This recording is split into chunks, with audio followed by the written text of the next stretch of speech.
Unraveling, in the weeks to come, a guide to understanding future time phrases. Hello, everyone. Today, we're going to explore the phrase, in the weeks to come. This is a common expression you might encounter in both spoken and written English. It refers to a future period of time, specifically the weeks that are ahead of us. Understanding phrases like this can help you become more fluent and confident in your English language skills. So, let's dive in.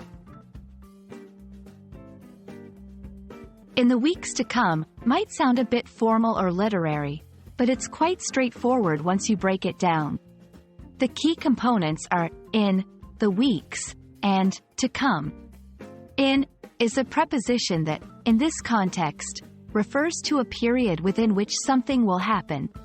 The weeks refers to the specific time frame we're talking about, which is a series of 7-day periods or weeks.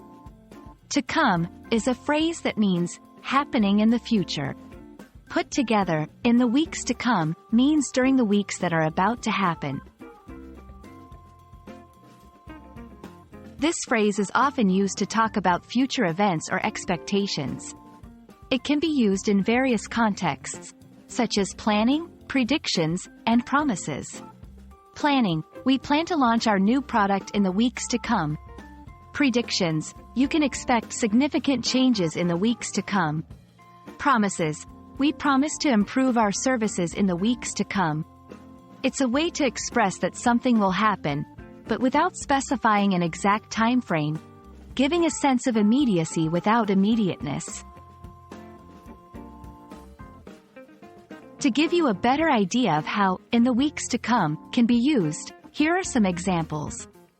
1. In the weeks to come, we'll see a dramatic shift in the market trends. 2. I look forward to our collaboration in the weeks to come. 3. The weather forecast suggests more rain in the weeks to come. These examples show how the phrase can be adapted to different subjects and scenarios, making it a versatile addition to your English vocabulary. We hope this video has helped you understand what, in the weeks to come, means and how you can use it in your own conversations and writing. It's a great phrase for discussing future plans or expectations without committing to a specific date. Remember, learning these small nuances can significantly enhance your English fluency. Thank you for watching, and see you in our next video.